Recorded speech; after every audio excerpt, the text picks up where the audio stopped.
back. And guess what? I brought my husband with me today. Hello. She's so nervous. I'm not nervous. This thing didn't pop up, and so I always. Oh, you worried it wasn't coming through? Yeah. So anyway, we're back. It's my birthday. Oh, that sounded like it was going to be a Happy song. birthday, Lizzie. It is your birthday. We're so excited. Thank you for having me on. I'm glad to be a part of this. I'm glad to help ask some non-mortgage related questions on top of some mortgage related questions. Oh, good. I'm so glad. Yeah, he asked me what we wanted to do tonight. And I was like, oh, I have this live. We should do the live and then go to dinner. So he's a really good sport. I really love him. For those of you who are curious, I'm 39 this year. And I don't know, for whatever reason, I just wasn't super motivated to celebrate. Every year you should celebrate, guys. I truly believe that we should be grateful for life. But for whatever one, 39 was just kind of a big womp womp for me. And so it was really hard to do anything. So I did choose to work today. But highlight of my day, just in case you guys were wondering, my daughter was Ruth Bader Ginsburg today in her class presentation. I mean, I cried so much at all these little presentations. It was so good. And honestly, I couldn't have asked for a better gift. She was a 10 out of 10, guys. Wrote her own little essay thing, memorized it, was so into it. At the end, she hit the gavel and was like, I dissent. I mean, could not have been more proud. Made my birthday. 100% agree. All of the kids were fantastic. My unbiased opinion was she was the best one and was absolutely incredible. And I don't know. I don't think I have anything else I can add to that. But yeah, I teared up a little bit. I cried the whole time a lot. So I was like, oh my God. So let's see who's on here, guys. We have Terry. Thank you. Go out and party like a Kennedy. Yeah, not quite my style, but I appreciate the sentiment. sentiment. Say which Kennedy. We could pick one of the old tired ones that like to watch Netflix. Then we have Lorena, we have Jen, we have Yomar, we have Van Slama, Kristen, Phil, Nitch. Oh, that's you. Abe. We have Rod and Laura. I love them. Patricia, Abraham, Tony Ann. Thank you guys so much for tuning in today. All right. So I always like to start these lives off with just a quick snippet of what's going on in the market. This week has felt like a roller coaster when it comes to interest rates. So we saw a pretty steep incline in interest rates Monday and Tuesday. Monday was the second week in a row that we've had where interest rates just completely lost their shit. Can we say that? It's your birthday. Shit, yeah, we can. No, well, for YouTube. Okay. Oh God, we're the worst. I'm off my thing today. Anyway, so it's the second consecutive week that we've started with really really high interest rates and a lot of bond selling. And what we've seen so far is a pretty significant rise in rates. Today, we did see some reprieve. Tomorrow, the unemployment numbers come out, and it's always a toss-up on what's going to happen. I will tell you that a lot of the initial spikes in interest rates always have to do with commentary from whenever the Fed speaks. And so just so you guys know, the Fed is talking about aggressive action with rate inclines because inflation is such a big deal. And so whenever, they only upped it a quarter this time, and, we did see some positive movement in the stock market, they then started talking about potential of 7 different rate increases throughout the year. And it's just been really wonky ever since. Just so you guys know, mortgage-backed securities always anticipate changes. So we will always correct way before the actual changes occur. And so a lot of the big changes to rates, they've already happened. And so we'll continue to see the volatility. Coupled with that information, guys, so I just want you to know interest rates are safely in the 4% now. So, I mean, down payment assistance interest rates, guys, were up 6%. The last time I quoted that, just so you guys know, was 2004. I was trying to remember. I mean, it was such a long time ago, but I do remember it being a really volatile time in interest rates as well. Some of the other headlines that you guys might be seeing, and this one I thought was super significant, so I wanted to bring it up, but it was talking about how payments, mortgage payments, have increased almost 30% since last year. And whenever you see statistics like that use large percentages, just know that a lot of it is to get your attention. It's sensationalized. The last video I recorded was why the media gets it wrong. And so just to kind of give you guys some perspective, right? The median interest rate last year was somewhere around like 3.375%. And we were at 4.25% like not that long ago. So just know that rates may or may not be higher than that when you watch this. But based on $305,000 purchase price, which was the median purchase price back in 2021, and these are nationwide statistics, a monthly payment with 20% down would have been somewhere in the ballpark, principal and interest, around $1,080. Okay, annual income monthly income was $5,395. Okay, so that principal and interest ratio to income was about 20%. Okay, in 2022, right, median price $350, right? Depending on the area that you're at, that's going to be higher or lower. Loan amount, again, 20% down, $280 loan amount, 4.25% interest rate, principal and interest, $1,377. Okay. Now, the interesting thing here, though, is that wages have increased up to 6%, right? This is a median average, meaning that 50% of the people are higher, 50% are lower, right? And so the principal to interest ratio on income has only increased 3%, right? And so that is 23%. And so this is what you have to pay attention to, because if you're just looking at like percentage increases, you have to know what all the factors are that went into that, right? And so are we really having an affordability issue? Okay. So I let me know if that made sense, if you guys have more questions in the chat about what I just said, but these are things that you will be hearing, and these will be reasons why people don't enter into the market. I will tell you that interest rates, I think that they're going to go up. Home prices, I also think are going to go up, but I also think that they're going to level out, right? Because of all of the things that the government is doing. The rising interest rates will lower demand will bring down the increases in values, okay? So I don't think that values are dropping. I think that the rate at which they're going up will decline. Well said. Okay, thank you. Alrighty, so let's jump into some of these questions. Okay. Let's see here. What am I doing wrong? I'm Nothing. Always so bad. Okay, so lots of birthday wishes. Thank you guys. Appreciate it. Do you want me to ask you some questions from here? Yeah, why don't you ask me Okay, so some from questions? Yo Mar, historically when inflation is this high, our market tends to go into a recession. In the housing market, do you anticipate nationally for requested amount of primary home loans to decrease? Okay, so here's what's interesting about that. So generally we know that a recession is on the horizon because of things called an inverted yield curve. So it means that short-term yields are like higher or almost equal to that of long-term yields. And so we've started seeing that happening within the last 2 weeks. Generally, when we see those, a recession is on the corner between 18 to 24 months. And depending on how much they have to do to really slow down our economy, I think it is likely that we will see a recession in our future. Now, when recessions happen, just so you guys know, typically real estate does really well. It's a steadfast investment that has been historically proven, right? And real estate actually does really well in this circumstance. Now, everyone, don't jump down my throat about the Great Recession. That one is uniquely different because it was caused by housing. So housing wasn't a casualty of a recession. It was literally the cause of the recession, and they're completely different circumstances. So I do think that we will see interest rate values stay, strong and maybe even increase in the recession. But interestingly enough, interest rates actually go down, right? To then, motivate buyers to continue to purchase in that type of market. So I think there will likely see some interest rate breaks when that happens. Again, I'm not a psychic, I can't guarantee it, but that's generally what we see there. I think that's a really interesting point, and glad you touched on it about the Great Recession, because if you talk to a lot of like grandparents or great grandparents, and I've studied the Great Depression, people that lived through the Great Depression were for the rest of their lives waiting for it to happen again. They wouldn't throw away their glass jars. They saved everything. They were constantly in fear of that happening again. And it never did because we put in certain things to make sure that didn't happen again.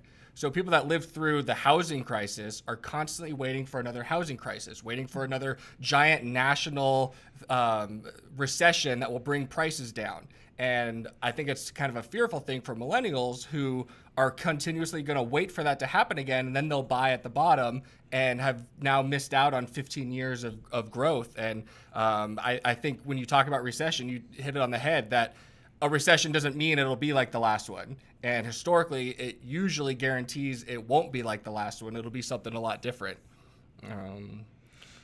So I agree with that. So Yomar also asked whether or not we've seen mortgage applications go down for first-time homebuyers. I don't know if they really categorize first-time homebuyers in that, but I will tell you that mortgage applications are definitely lower. So are the number of purchases, and that's just honestly, we have buyer fatigue. We have less qualified buyers. This was historically high because of how interest rates were. So we're entering in a more normal market. But like when you compare it to historically high times, everything just kind of feels awkward. Yeah, and it couldn't be more awkward now. And I think buyer fatigue, I don't know if people aren't familiar with that. If you were out for the last 12 months making offers on houses and getting outbid $50,000 every single time, you could still be qualified, but at some point you're just like, I don't want to do this anymore. Let's just sign another 12-month lease and kick the can down the road till later. And that could lead to a drop in mortgage applications that has nothing to do with demand. It's literally the fatigue of constantly being told no. One thing I will tell anyone who's in that position, who's been out searching, who maybe decided to wait, I think what's interesting in this marketplace and just in general, like as a almost 40-year-old wiser person now, I think that things have just been generally too easy. Like for a very long time, people barely had to put down a down payment. The seller paid all their closing costs. It was barely an investment. They basically paid you to buy a house.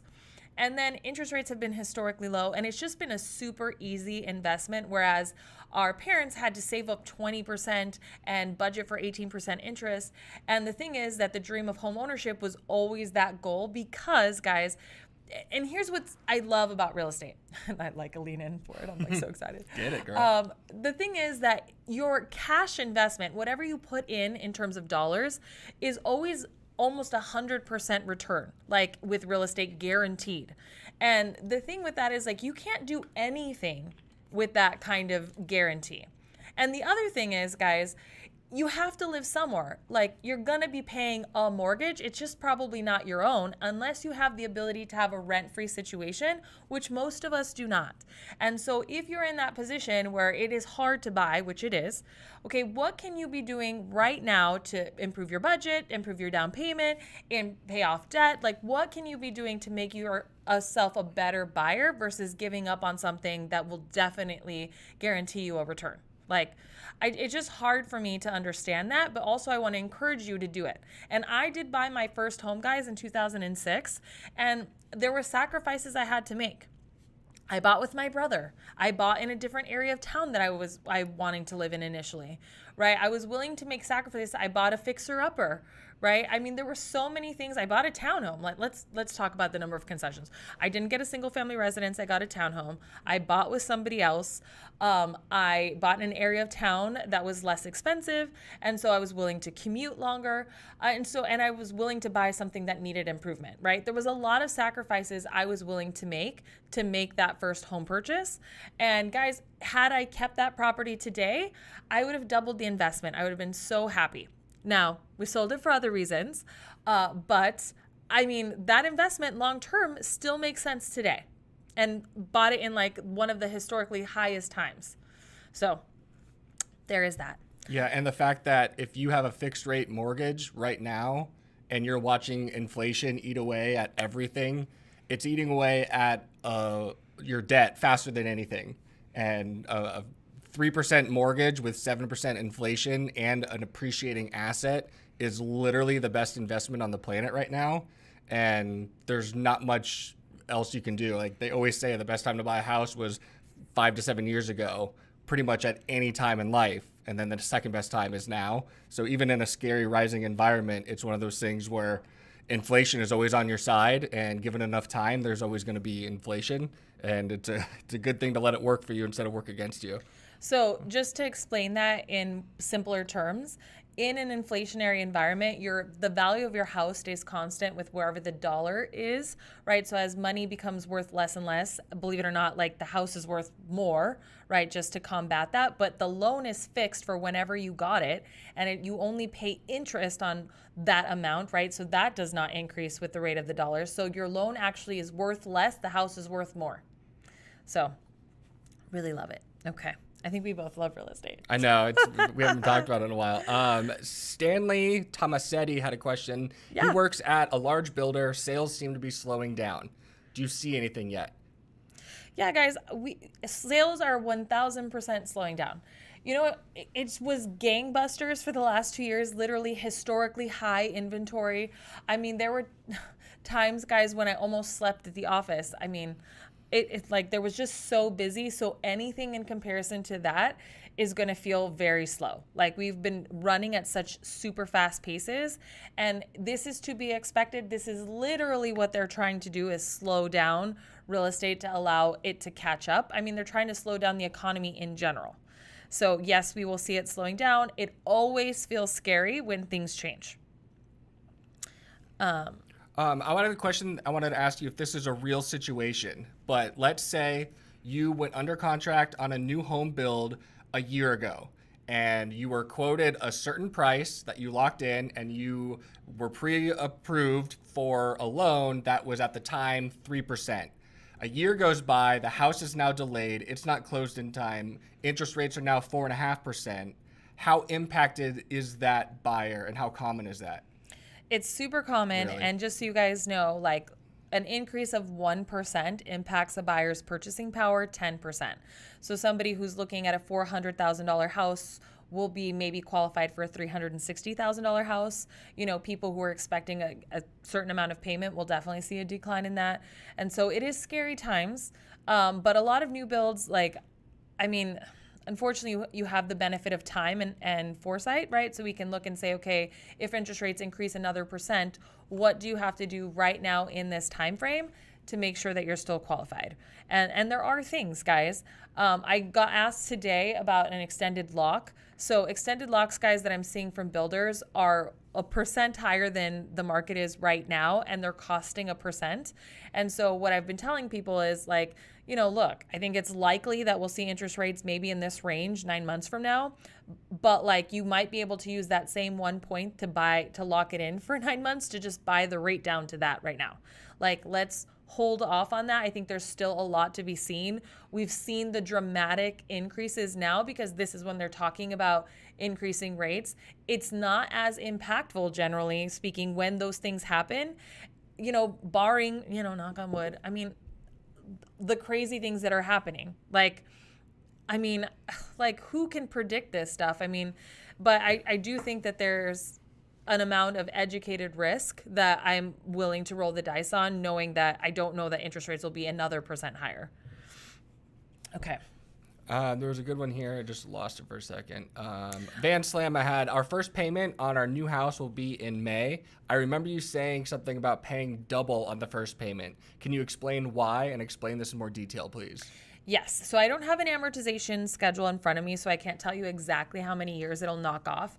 But the reason that it is so impactful to make 2 payments, so like 1 payment to principal and interest and 1 payment directly towards principal, is because it resets all of your amortization. So you pay interest on the balance that you have left on the loan, right? And so when you start off knocking out a chunk of principal, basically the rest of your payments have more money applied to principal and less to interest because you owe less on that very first payment. So it's most impactful then, but it's always impactful if you decide to do that throughout the years. It's just on your first one, you impact all the payments versus just the rest of the payments. Gabby D, I'm closing tomorrow. Congratulations. That's a big Yeah, deal. good job, girl. Feels like such a relief to finally be at this point. What are some things people forget to do after they get their keys? Okay, so lots of things. So people, first and foremost, you need to make sure that you have all of the warranties for all of your appliances. I know it sounds kind of nuts, but things always break, and then people are always calling trying to figure out like where to get the information. So make sure that all of your warranties are in one place, and the information for your home warranty is in that same location, right? Keep it along with a copy of the appraisal and with the home inspection, right? You want to have all the home records in one spot in case something happens for maintenance. The other thing is that your mortgage payment will always be due on the first of the month, late after the 15th. And generally speaking, it skips a month, right? So if you close like March 15th, you would skip all of April. You would make your first payment in May, right? People sometimes forget when their first payment is due, or if they make their payment on the first or the second or the third, right? They freak out that they're going to have a late payment. You're not late on your mortgage until 30 days have occurred. So just be aware of that. I would also say to buy toilet paper and paper towels and put them in the house before you move into it, because people always pack all that stuff and then you need it and it's in a box somewhere and you don't want to run into that issue.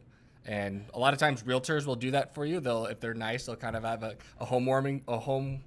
housewarming welcome stuff for you. But I think it's really important to just fill the bathrooms with the stuff that you need, and then you don't have to think about it when you do need it. That's a really good thing. I have a really amazing husband who's always done that for us. I also want to give a humongous shout out to all my team members that joined this live. I saw a bunch of them join, and an old one named Trevor, who I absolutely love. It means the world to me that you guys joined me on this live. And you guys are really the magic behind the entire team anyway. So just so you know, I love and appreciate you and think it's super cool that you come and watch me every Wednesday. Well, then I want to give a special shout out to Zeke for doing a lot of the same things. Zeke, thank you for helping. This is a tricky one that I'm going to just let you kind of dive into. Sure. But Patricia Gomez, Lizy, I am purchasing a home from my sister. Okay. And I want to know, what are the benefits? What middle person should we use to work out the deal? Do we both need an agent? Can we use the same person? Honestly, it really depends on the situation. Do you love your sister? Do you want to love your sister after the transaction? Do you plan on still loving them 10 years from now? Because there's a lot to a transaction like that. Okay. Look, anytime you put money in family, it always gets a little bit tricky. So it depends on how well you communicate with one another. Just generally speaking, you only need an escrow person in the state of Arizona, so a title company, to handle the transaction. They can actually write the terms out of the contract. What I see that happens in these scenarios, though, are that not all of the things are negotiated the way that you would normally have. So like repairs aren't negotiated well. People don't understand the costs because they didn't get a net sheet from their real estate agent. So I think that it's okay in this case to be represented by one real estate agent.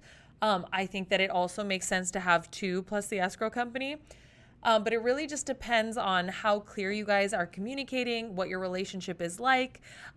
Do you feel comfortable negotiating terms and repairs? And so a lot of it has to do with family dynamic. So I hope that answers your question, but bare minimum is you'd need an escrow company who can handle the title work, make sure that the transfer happens appropriately. They deal with the lender. They make sure that the property is insured correctly. And so that's your bare minimum standard. And it doesn't hurt to have a middleman in the middle for you both to blame instead of blaming each other 3 years later when something happens. Just so you guys know, Skylar gets along great with his whole family. Oh, I love my family, but I see other families that it wouldn't work with. And I get along great but even with I would use an my agent family. with my sister, and I love my sister. Okay. All right. Eric, I'm bummed that you decided to hold out. But honestly, I'm pumped that you're still on these lives, which means you're still educating yourself and hopefully staying motivated. Oh, and Rod and Laura said that they saw those inversion curves from the yields. Yep. So you're on the same page with me. Big Gucci Sosa, nice to see you from Dallas. We got Darth Vader, Michelle Avales. Okay. Laura's parents bought their house, brand new build, ranch style, 1,500 square foot, 1961 for $15,000. How have the times changed? So guys, that is a perfect example of inflation, right? God.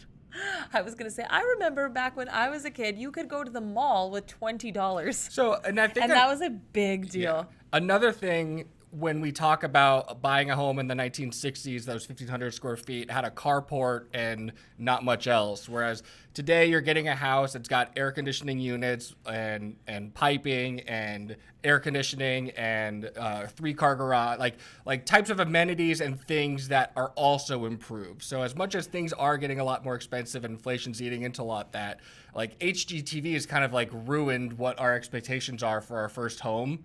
Whereas the American dream used to be like getting a piece of property that you could start adding to for the next 40 years, where now we're buying things that are just turnkey and need to be absolutely perfect. And things have also improved a lot along the way. Couldn't agree more. I mean, no, I do. I feel all of those things. Yeah, very nice. Good. Okay. But yeah, we are turning into the people that I used to be able to go to the movie theaters and it cost a nickel. I mean, even a nickel is now worth 7 cents, which is insane. The actual nickel in the coin is worth more than the coin. Oh, that makes inflation. Me so sad. Yeah. Side note, we need to do an episode on how we just don't need coins anymore. No, we don't need the episode. That was the episode. Okay, so in my thoughts on interest-only mortgages. So interest-only mortgages, guys, I think are going to be something that's more prevalent as interest rates increase. So are adjustable rate mortgages and longer terms. We've already started seeing the emergence of those things. They aren't as risky in this type of environment where people have a lot of equity and are putting more and more money down. I know people have really negative feelings about what happened in, the Great Recession. And I do think that the way that we qualify people is significantly different now. Like, for instance, take your bank statement loan, which is, people had a ton of negative feelings towards, but like you still have to verify that you've been in business for 2 years. You still have to be working with a CPA. You still have to turn in a profit and loss statement. We're still looking at like what your expenses could hypothetically be. And so it is a lot more conservative of a type of loan, higher FICO scores, larger down payments, than you would think, right? And so I think that the type of loan products that we'll start seeing with these types of things are going to be a lot more interesting and a lot more thoughtful in terms of how we qualify to prevent big risky situations. What's the type of environment that you would see people assuming mortgages on home purchases? This one? Yeah. Right. Like a rising environment? Yeah, right. So like what's awesome about your FHA and your VA loans, guys, this is actually something I should do a video on. So like you can sell your property, right, assuming that somebody can pay you the difference with the same FHA interest rate, so long as they qualify with the servicer, right, at a lower interest rate. So this is why assumptions are so awesome. Now, the challenging part about that is because a lot of first-time home buyers only have minimum down, so not everyone could do it. But hypothetically, if you found the right person who would be willing to assume your loan, they could actually still get the low interest rate that you have when you're selling. So like if rates were to go up, you buy your house at 5% rate, 3 years goes by, you want to sell your house, they could basically assume that mortgage at 5%, even if rates are 7% at that time. That makes it very enticing for a lot of people in a rising environment. Absolutely. Now, what's challenging about this market is that sellers have so many people and it's not today. From. This is a few years from now because we're still we're too recency biased towards the market we've seen instead of the one we're about to enter into, where steel and aluminum prices are going to keep rising. It's going to be harder to even get parts for the garage, AC units, fertilizer, food. There's a lot of obstacles ahead. Alrighty. So Darth Vader 23, Darth Vader's from California, in case everyone wanted to know, had a question regarding his primary residence. If I decided to move out of my primary residence and rented it out later, can I still sell it if I declare it as my primary residence during tax? I have a question regarding my primary residence. So the biggest thing with this is buying the house with the intention of having it be your primary residence. So if you've bought it as a mortgage and you've moved into it and lived in it and it's your primary residence, and then circumstances change, you still can kind of like treat that as if it's a primary purchase. When it comes to your taxes, it's gonna be very state specific on what you're able to do with that, and that is a CPA question for whatever state you are in. I think what I understood here is that, so essentially when you go and file your taxes, it had to have been your primary residence for the year that you were filing. So if it was your primary residence in 2021, but now you've rented it in 2022, you should still be able to declare that as your primary residence on your taxes. Again, you'll want to confer with your CPA, but that essentially works. One thing that you do want to ask about, and this is really important because a lot of people are deciding to do that move up strategy, is you want to pay attention to capital gains. And so when we first bought our homes, we each owned a primary residence. And we made sure to own them for 2 years prior to acquiring another residence. So that way we could get the exemption for capital gains. And so generally speaking, that just, if you sell your property, you'll want to make sure that you sell it within the most recent 5 years. Yeah, because really the only tax benefits you're going to get is on the mortgage insurance, on the property tax, and then when you go to sell it on capital gains. Mm-hmm. So again, CPA questions. Cool. By the way, I've got a bunch of questions that I put together that were non-real estate questions for people to maybe get to know you a little bit better if we want to touch on those in like 5 or 10 minutes to kind of close out. Yeah. I'm letting you know that. Okay. Let me know if you guys want to get to know me or not. Okay, so loved a home, $315. There was an offer at $335. He waived inspections, willing to cover $15,000. If there was an appraisal deficit, and willing to beat any offer up to $385 in increments of $5,000. So just so you guys know, that is a very common strategy. A lot of people are paying up to 10% over their purchase price, and the strategy that they used is an escalation clause. Right. And so if your real estate agent hasn't brought that up to you, it may be a strategy that will help you win in the market like this. Just pay attention to that. I think it's an awesome strategy, although I know it's really tough to compete against. Same jam. Now, here's the one thing I will tell you about, though, is that it's not always about price that wins. Sometimes it's timing, and it's also about guarantees. And so one thing that you want to figure out for the seller is like, why do they want to sell to you, and what can you offer them? And so I had a buyer recently allow somebody to stay in their house rent-free for 2 months so that they could look and find a property. And that was enough to get them the winning bid. I had another one who really loved our buyers, and they were able to actually reach me at 9:30 at night to ask questions about the financing. And that was a differentiator.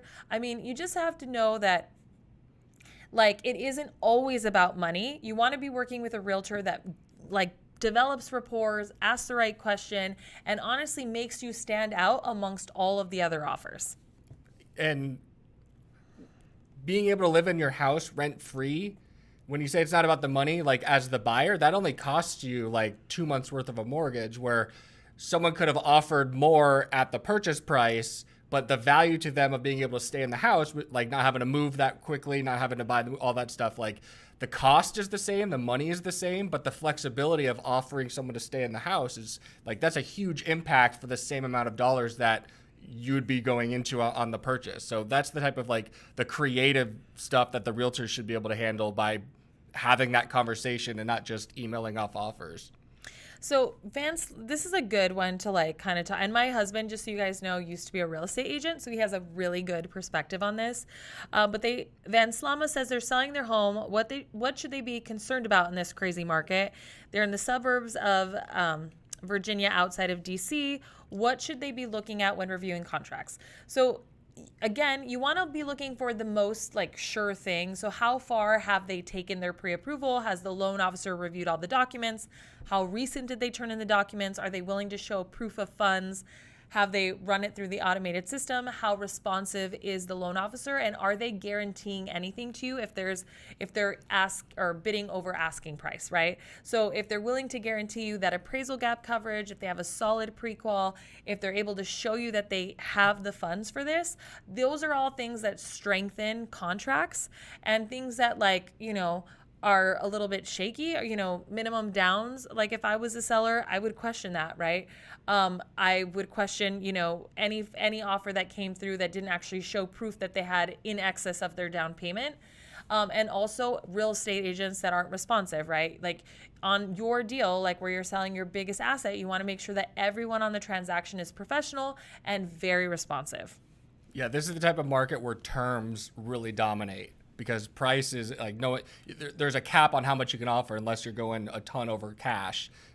Terms are everything, and a lot of inexperienced realtors don't love to really get into the nitty gritty with terms. But that's where like a lot of these things can happen. For sure. Okay, so oh my goodness. Callie Mike Liu said he already bought a house in August, but continues coming here for the knowledge, spirit, and content. Oh my God. Awesome. Thank you. Thank you so much. And guys, thank you so much for all the birthday wishes. Like, I know it sounds nerdy, but I knew I wanted to spend my time here. With our friends. I know, my friends, my internet friends. Okay, so let's see here. All right. Oh, Patricia, thank you for the happy birthday super chat. I appreciate you so much. Let's see. Oh, congratulations, Jessica. Oh, I know. I'm so excited for you, sweetheart. Thank you so much for joining us on the live, and thank you so much for being one of our clients. I'm so freaking proud of you, and I'm so excited for you. Congratulations. Okay, in the meantime, while we're waiting on questions to pop up, I'm going to ask Okay. some non-related real estate questions so you guys can get to better know Lizy. These are But all feel free to coming from keep my asking husband. questions. We'll keep an eye on the chat as well. But Lizy, what is the best purchase you've made in the last year for under $100? Wait. I feel like I know the answer to this question, but it's not at the top of my head. Hold on. Didn't I just say something? I was like, this is the There's- best purchase I've ever There's so made. many. I don't know. Nothing's coming to mind. We're the couple where like I don't like to buy a lot of little things, but I'm easily able to make the big purchases like the cars or those types of things, where Lizy hates making the big purchases but likes making a lot of the smaller purchases. So we fit well together. I know there was like something that I was like saying the other day. I'm like, this is the best purchase. Egg bite maker. Oh yeah, the Is that egg it? bite maker. Or is that yeah. one of them? That's Oh, one it was of them, the- but I love that one. Yeah. Oh my God, the egg bite maker, guys, it makes me so freaking happy. Like everyone, like we started the Starbucks egg bite things forever, and we've always said we could make these, and then one day Lizy bought this thing that would allow her to actually make them, and like, it's really cool to see because everything goes into a blender, and then you just pour it into these little egg bite makers, and now she'll make like 15 at a time. We got egg bites whenever we need them. Too funny. What is a favorite productivity hack, and how did you discover it? I've always been a visualizer, so I am very good at time blocking my day. And so like as early as I can remember, and it's funny because like my middle daughter literally does this, but her way, maybe I was anxious like that as a kid, I don't remember, but I plan out my day like in increments of 15 minutes, and I literally play it out in my day before the day starts so that I can be super like on point with everything I'm doing. And I mean, it's been something I've done since I was a kid, and I just realized that Penny does that. Yeah, you learn so much about yourself by seeing your kids copy you. It's very weird. I know the answers to a lot of these, but I gotta ask them because they're a good way to get to know you. What occupation other than your own would you want to try in this or a different life? I'd be a chef. I love to cook. It's like No, my you'd favorite be thing. a famous chef. No, I don't know if I'd be a famous chef. I don't know. I really love to cook, guys. So if you ever like follow me on Instagram, I post a lot of cooking recipes. I'm in this cooking sharing club, which is why I share them. So if you ever want to do a recipe exchange with me, it's like Sundays. You just have to like do screenshots of all your recipes and tag us so that way we know. Just in case you want to do that. Okay, so we're out on the town. We're out with a bunch of friends. We end up in a bar. And all of a sudden, you get entered into a karaoke contest to win $20,000.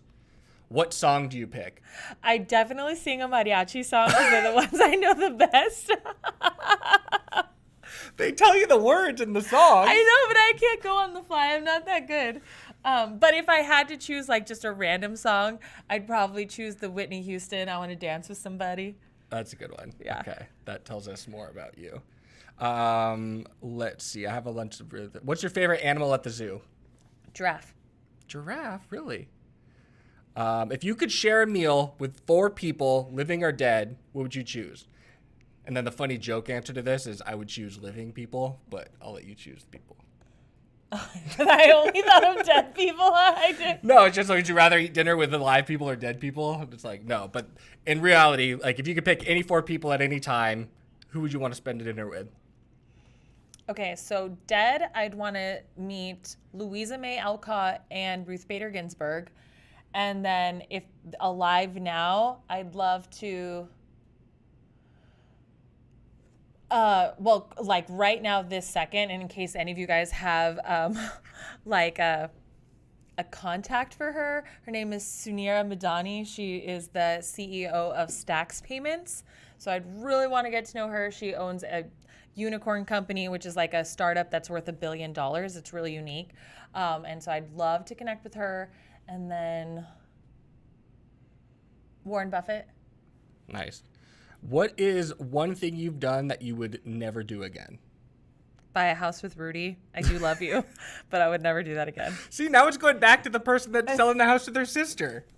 That's what I'm saying. I mean, we didn't have a lawyer. I love my brother very, very much. What is your favorite fast food? I don't know, but Flaming Hot Cheetos is my favorite snack. Nice. What is your favorite way to spend the day off, if you were to ever have one? How would you answer that? That's why I added the if you would ever have one. Shut up. I have days off. No, I know. You kind of alternate between wanting to do a bunch of stuff with your favorite people or not wanting to do anything with anyone. And I think it just kind of depends on what's going on. Okay, so I'm an Enneagram 5. And so my favorite way to spend a day off is 100% by myself. Then it's actually a day off. Then Otherwise, it's a day you're off, on. yeah. I got it. What was your favorite holiday as a kid? I really like Halloween, to be honest, and Thanksgiving. What is your favorite holiday today? I mean, anytime I get to spend time with my family, truthfully. Like, I really, really love spending time with my siblings and my children. And I don't know, like, anytime we can do that is my favorite. What is a common myth about your industry? A common myth that we're all the same. We all offer the same products. People treat us like used car salesmen. What is your favorite thing to spend money on? Shoes. It's a good one. What kind of shoes? All kinds? I don't know, shoes. Any kind?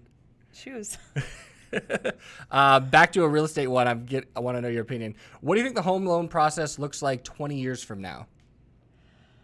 I think that,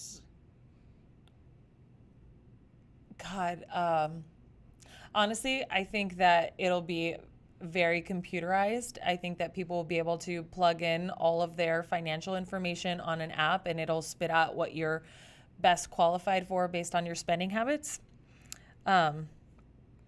Will we be getting home loans from Apple and Amazon?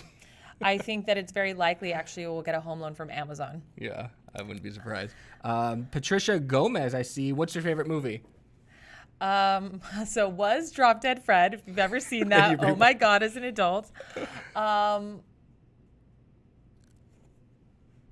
and Michelle's high school reunion. Ooh, good one. What's your favorite show right now? I feel like you have recency bias when it comes to shows. So I watched 2 shows this year that like I felt really connected with my soul. And it's the Someone Somewhere show. And then that new one by Amy Schumer, guys, on Hulu. Like, I've really connected with that like a lot. You love Amy Schumer, that's why. I did, but like just what she goes through as a woman. I don't know. You'd have to be a woman to understand. I feel like you wouldn't get it. And then Gabby D, you're a 5? Girl, I love that. Explain what a 5 is. So you guys need to Google the Enneagram. So it really honestly is the first personality test that I ever really read and was like, oh my God, that is me. But it tells you your motivations, your fears, like what drives you, how you like to be communicated with. And so a 5 is somebody who like loves to research, loves to learn, loves to investigate, but requires a lot of alone time to recharge. How many Enneagrams are there? 9. 9. Okay, it looks like we had some questions Yeah. already. Oh, Shadow Llama, you already bought 2, but stay for the knowledge. Oh, thank you. Appreciate that. Okay, so Multi-Rage1234 says, can interest rates affect the market here in Phoenix? And will it cool down the housing market, or will it just stay the same? So here's the trick with that. I honestly, it's hard to say because Arizona has become a really great spot for corporations to relocate to, and we have a lot of people relocating here from other high cost areas, and it's still very affordable in comparison to those. And so I don't see, again, the housing market dropping in value, maybe stabilizing, slowing growth. I definitely can see those things. One of the things that's interesting, and I have to investigate it a little bit more, is the number of Airbnb and investment homes here, and if they were to relinquish those, because people generally in a recession will, depending on the industry and how they feel that they're going to be impacted, will release some of those second homes or their rental properties. And so it's interesting to see how that might affect our market. But I don't have enough data on that to be able to say absolutely this will have an impact, but I definitely think it's important to look at that, and I will more than likely be doing a video on that. Yeah, and I think in a high inflation environment, if you have a property that you think is going to be worth 10% more next year, there's so little incentive to sell.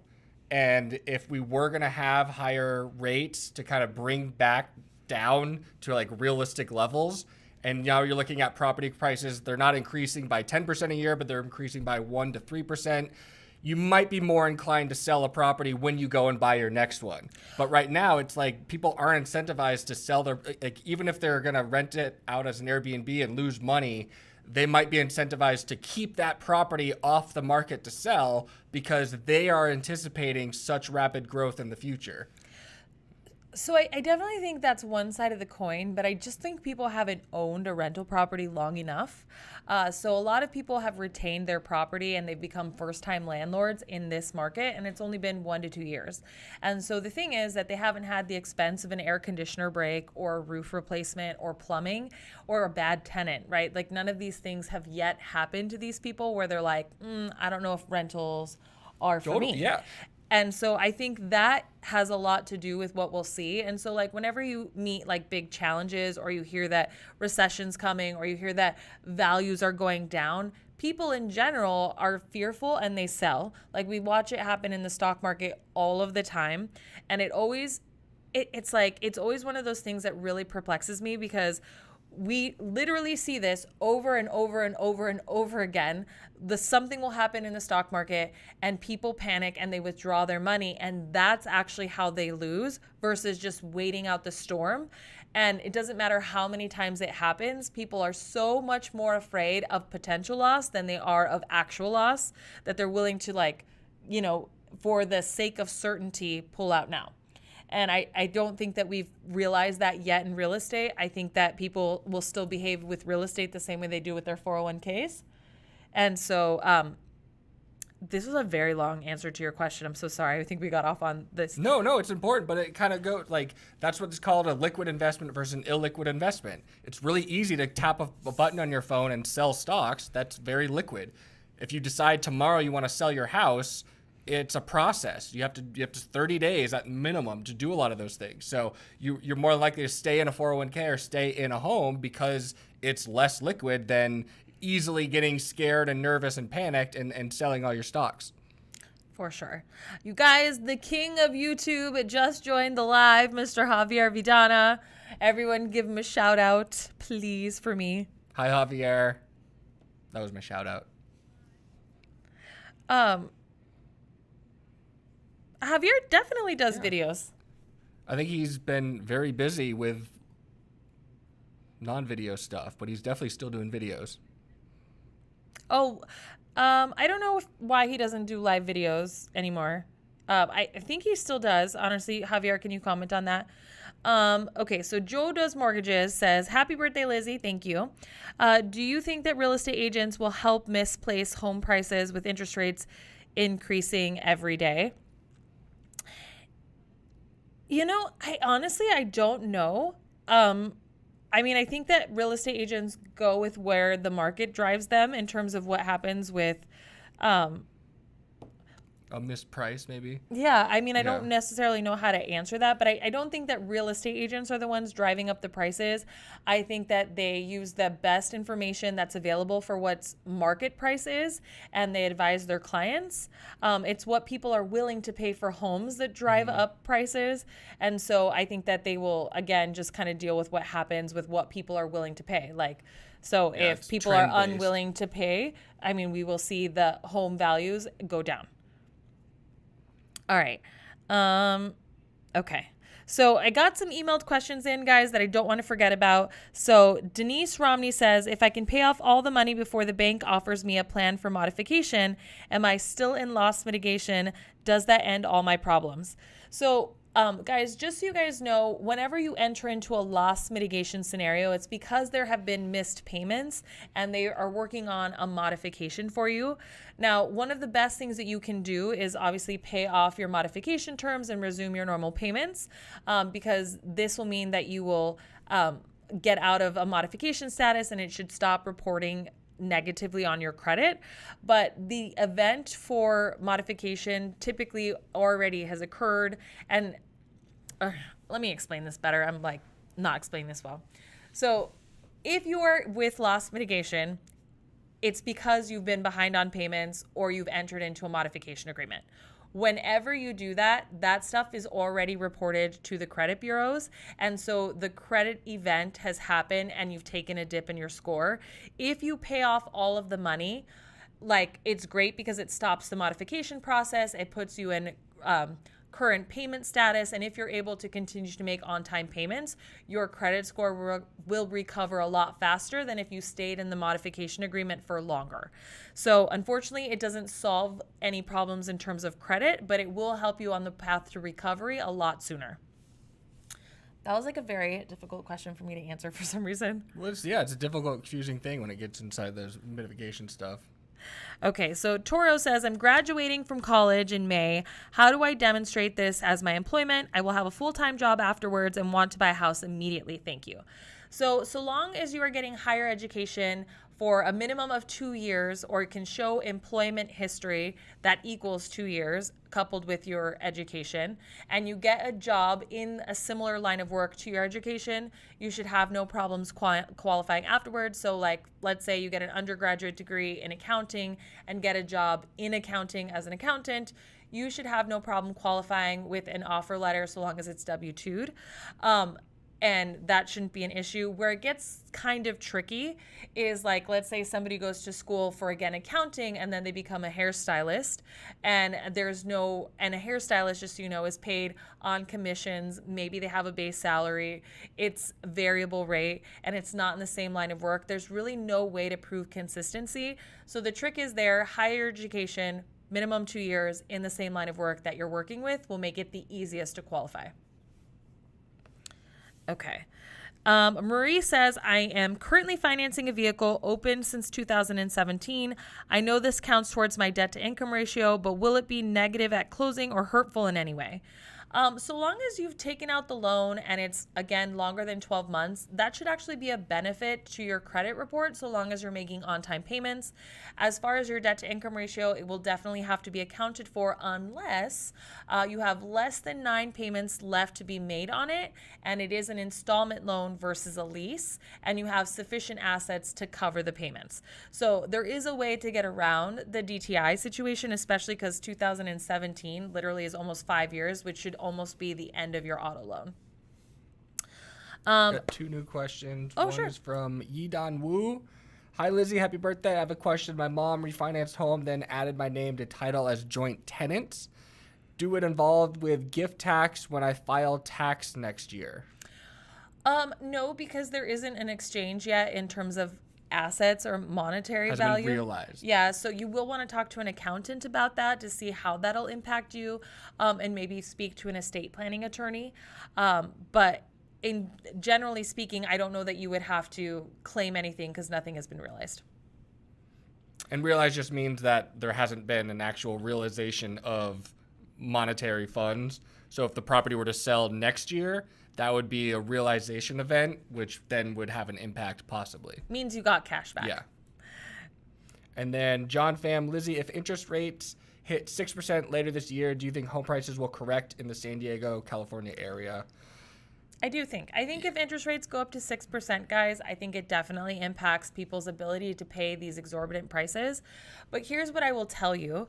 It just means we'll see a softening of where things have been. It does not mean housing crisis or housing crash. So just like with stocks, you'll see a home value increase. Let's say it was 30%. Maybe it's now only up 27% from when you bought it, but you're not going to be negative, right? And I think that's what people are anticipating. That's what the fear is. And most of the time when people bought, let's say they bought a new build property, that home typically depreciated or didn't appreciate as quickly or at all, in the first 2 years until that home subdivision sold out. So what we're seeing right now with crazy double-digit increases is just unlikely to continue, and definitely with 6% we should see another slowdown. The other thing I do want to remind you is that we have incomes that are increasing, like I said, again with inflation, and people have more money saved than ever before and less debt than they've ever had before. So I don't know how much this will impact, the state of where things are at, because we still have historically low inventory, and we're talking a lot about demand issues, but just in general, demand can go down significantly, multiple times over before we'll actually see an impact in what we want to see, guys, is somewhere closer to 24,000 listings in the market, and right now we're at 5,000. We need more inventory across the country, and we're not getting it because all the builders were burned so hard in the last one that they were really slow to build for the last 15 years. And it's going to get harder and harder to build in the next 15 years when the cost of everything is going up. So I think you're correct. The softening is the key issue, where all the millennials right now are waiting for the next giant pullback. Meanwhile, Gen Z keeps graduating every year, making more money than any generation's ever made, and they're going to just jump into the housing market and they at are 6% interest rates. They're not, because this is going to be the environment that they know. They don't remember a recession where properties dropped a big time. So while we might be a lot of gun shy our entire generation, there's a new generation coming in ready to spend, and that's why I think the softening happened, but it doesn't pull back like we want it to. Okay. Oh, Linda Fernandez is on this chat, guys. She's been a longtime viewer and one of my favorites. So happy to see you on here, and thank you for the birthday wishes. Okay, so Kishal says, my auto loan is ending this July. All-time, on-time payments for 5 years. Will it help or hurt my credit once it's paid off? P.S. Bought my house in February 2021. Thanks for all the information. Still watching. Oh, thank you. So anytime you guys close an account, guys, even if it's met its term, it always does have an impact on your credit negatively. Now, it isn't a dramatic decline, especially if you have other lines of credit, other installment debt that is helping report on a regular basis for you, but you will always see a drop in your score just because an account is no longer reporting in your favor. Typically, we don't see that decline happen for up to 6 months, but it could happen right away. God, I keep hitting this thing. But it could happen right away. And so I just want you to be prepared for that, and just make sure that you are, that you have multiple lines of credit. I always recommend, one installment for 2 revolving accounts. So if you're losing an installment account, is there anything else that you can borrow long term, which in your case would be your mortgage? So I don't know that you have anything to worry about. Okay. Wrap it up. Yeah, guys. Well, I appreciate you guys spending an hour of my birthday with me. It means the world to me that you guys tune into this channel, that you support me and our awesome family. And so wish you guys the best. And I think we're off to have a birthday drink. Absolutely. You guys are awesome. Don't forget to like this video. If you haven't already, there's a lot of you here. Support Lizy. We love her. Keep having birthdays. And we will see you guys 1 year from today in the same exact place. Okay.